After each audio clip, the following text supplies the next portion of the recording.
Way to Shri क्षेत्र याना. तर इथून डायव्हर्जन आहे मंडळी, इथून हायवेतून आपण डायव्हर्जन घेणार आहे आणि आता जंगलची सफारी आहे. जवळजवळ 10 ते 15 किलोमीटरचा हा रोड आहे. बघा आता हा रोड जेव्हा चालू होतो ना, अद्भुत वाटतं. ॲक्च्युली आपण जंगलामध्ये, घनदाट जंगलामध्ये घुसतो आणि खूप भारी वाटतो हा रोड. म्हणजे मला तर असं वाटत होतं एखाद्या हॉरर मूवीची शूटिंग असते ना, आणि त्याच्यामध्ये बघा हा एकदम परमनंट सीन असतो की एकदम जंगलात आपली गाडी गेलेली असते आणि अशा एका पॉईंटला येऊन गाडी थांबते की जिकडे ती चालू होत नाही गाडी, आणि मग तिथून पुढे आपल्या हॉरर सिनेमाचा क्लायमॅक्स चालू होतो.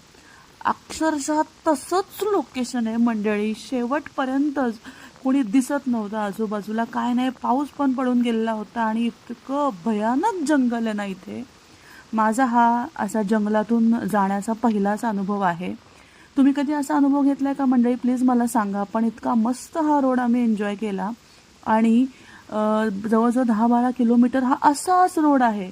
पुढे मागे कोणी दिसतही नाही, पर्यटक पण कोणी दिसत नव्हते, काय कळेना. आणि फायनली आम्ही पोहोचलो. हॅलो, नमस्ते. तर फायनली जंगलची पूर्ण सफारी करून तुम्हाला मी रस्ता दाखवला. इतका सुंदर रस्ता होता पूर्ण जंगलातून. आणि आपण आता याना केव्सच्या एंट्रीला पोचलेलो आहोत. तुम्हाला दाखवते एंट्री कशी आहे. आणि या ठिकाणी एक नॉमिनल तिकीट आहे, ते तिकीट आपल्याला घ्यायचं आहे आणि आतमध्ये पण थोडंसं वॉक करायचं आहे. तर बघूया कशी अनुभूती असणार आहे. चला. हे बघा इकडे आता आपल्याला वाचता येणार नाही आहे, पण ही आहे एंट्रन्स. अशा प्रकारे एंट्रन्स बनवली आहे. इकडे आपल्याला तिकीट काढायचं आहे आणि आतमध्ये जायचं आहे.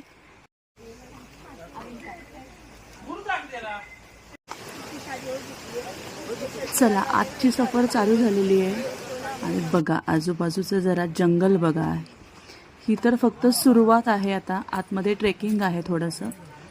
आणि बघा आता मी हे आवाज तुम्हाला कसे येतात बघा ह्या जंगलातले. कसं आहे, इतकं सुंदर वाटतंय ना. चला सफर कंटिन्यू करूया पुढच्या व्हिडिओमध्ये.